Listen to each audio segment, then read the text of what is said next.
It's March. Let's march forward. I had prepared a topic and a video for today, but I woke up this morning and just felt like ranting, just coming out here and saying some of the things that I feel. Hello everyone. My name is Dia Kola. I have lived in Canada for over 25 years. Welcome back to this side of life. And if you're new here, welcome and thank you all for joining me today. So in my last video, I did talk about the struggle that you feel as an immigrant, being a Canadian on one hand and a Nigerian on the other hand. And this feeling just kind of came to a head for me this week with everything that's going on in Canada and in Nigeria. And I just feel like talking about some of those things. So in Canada, there's been a lot of talk about immigration and how there's so many people coming into Canada from other places and it's causing a problem for the country. There's shortage of houses, shortage of jobs, and so many new immigrants. And I meet some of them and they're always complaining. We've been here for 3 months, we've been here for 6 months, we haven't found a job, renting a place is so expensive, so many $1,000s. I was talking to one person the other day and they were looking at a basement that was listed for $2,200 and they were like, what, $2,200 for a basement? And people complain so much and I'm like, okay, if you're going to complain so much, like, why did you come here? It's not going to be easy. You're not going to come from another country into Canada and get a job right away. And well, some people do, but that is not the norm. It's going to take some time. It's going to be challenging to start with. And I don't know why people are not prepared for that. I don't know why people seem to be shocked. Like, it looks like people come with unrealistic expectations. And I've said it many times on this channel. People come with unrealistic expectations. Like when I came here 25 years ago, my husband and I, we were looking, we just wanted to see the world. We just wanted to see some other place. We wanted adventure. We wanted to see what life was like in another place out there in the world. Like, we didn't want to just be confined to where we were.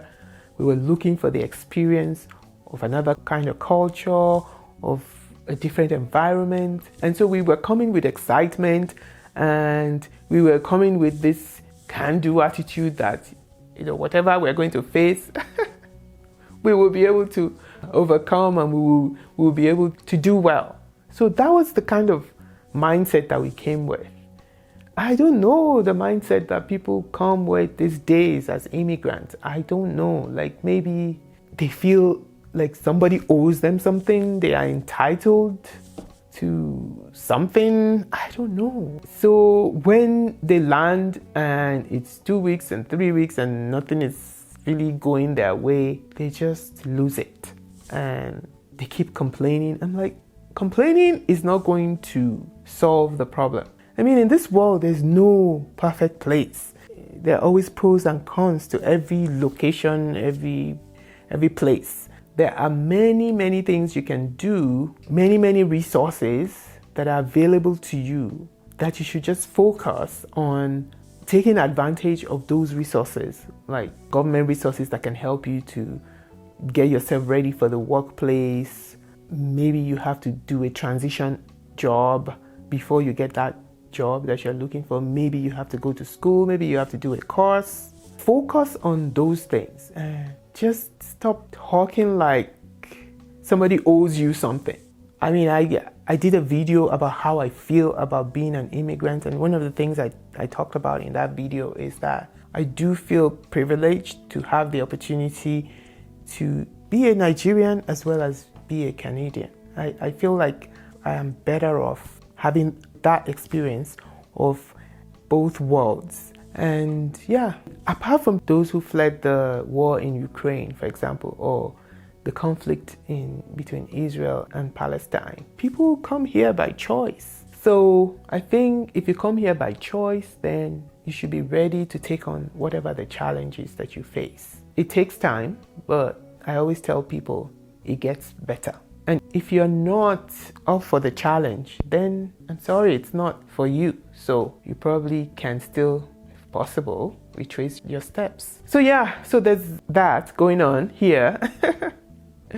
And then of course back home, it's another story. It's another level of issues, especially Nigeria. What is going on there is so sad. It's so sad. And there's so many people who are in real dire straits. No jobs, no means of livelihood. People here are complaining, people who moved here are complaining, and people back there are looking for a way out. Like, get me out of here. Get me out of here. As an immigrant, you're kind of caught in between. You get all this pull from home.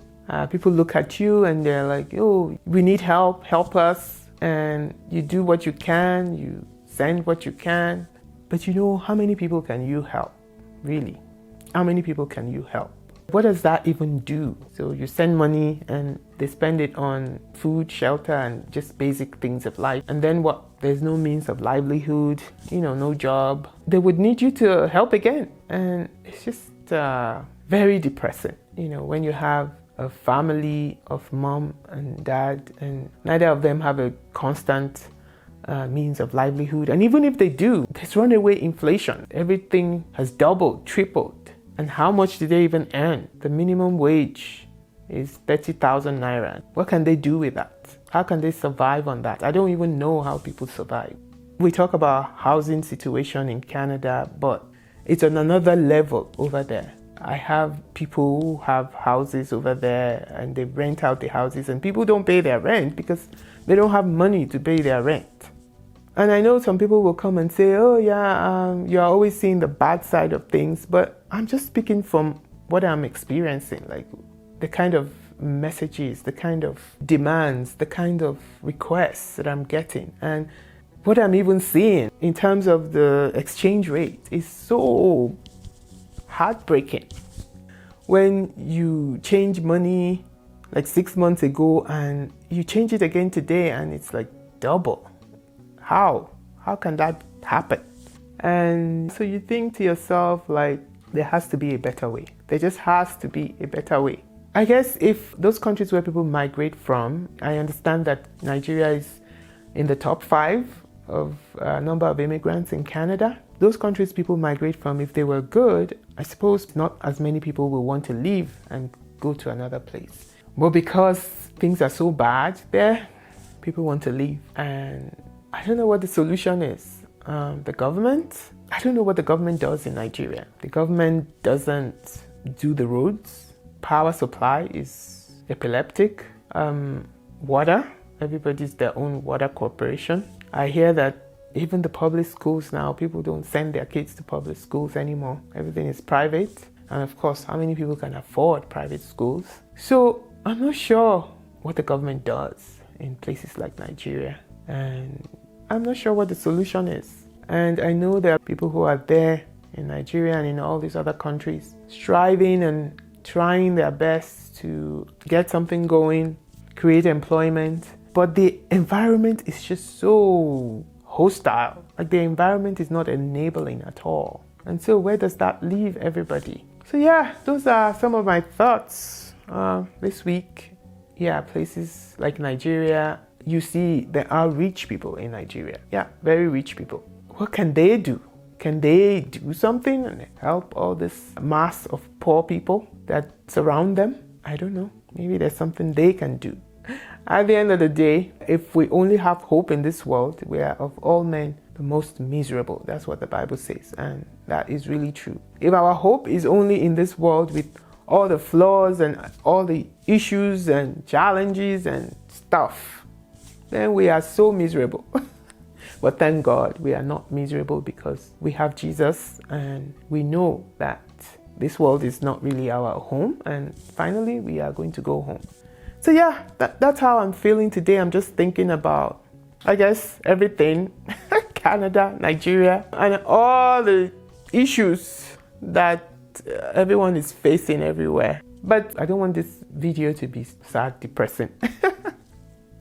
There are good things that are happening in this world as well. And one that really gladdens my heart is people who are using their talents to glorify God and to edify people and to just lift people's spirits up, like in this kind of environment that we are in. And I'm talking about Christian artists, both here in Canada and back at home. I especially enjoy the new wave of Christian artists at home who are singing wholesome, uplifting songs that help our faith and help us to face these days that we are in. I can think of Nathaniel Bassey in Nigeria, Mercy Chinwo, Moses Bliss. I really enjoy their music. I think it's Vivian, I can't remember her name. Yeah, there's so many artists in Nigeria now that are really doing great things. And also, recently I started following Moses Bliss and his marital journey. Yeah, that really gladdens my heart. I'm like, wow, there are still young people who are really following the Lord and doing great things. You should check him out. He's getting married, I think, even this weekend. I really appreciate those people because they make you have hope that things are not as bad. There are still good things happening in this world. There's hope, especially with the younger generation. Even here in Canada, there are young people who are really following the Lord and are being the light in the darkness of this world and showing that despite everything that's going on, you can still have the joy of the Lord and help other people and lift people up. It's not all bad. I hope I made some sense in this video. But I think that I'll bring it to a close now. I don't want it to be too long. I just want to say that let's be grateful for whatever we have, wherever we are. Let's try not to complain about everything, but see the good in where we are. Especially, I want to talk to immigrants. Like if you're in Canada, US, UK, Australia, just be thankful for what you have. And let's make the best of our situation and our location. And also remember those who are less privileged, those who don't have the privilege that we have. Let us reach out to them and lend a helping hand. Doing that, we can leave our world better than how we met it. And hopefully the next video will be much more organized and focused. Thank you so much for watching till now and listening to my rant today. Please leave your comments down below. Let me know what you think. Do you feel the same way I feel? Or did I make any sense? Let me know in the comment section below. And that's all I had for today. Thank you so much for joining me again. Don't forget to like, share, subscribe, and hit the notification bell so you know whenever I upload new videos. And also stay tuned to this channel for much more interesting content coming your way. Until I come your way again, until the next video, you go out and make it the best days of your life. Bye.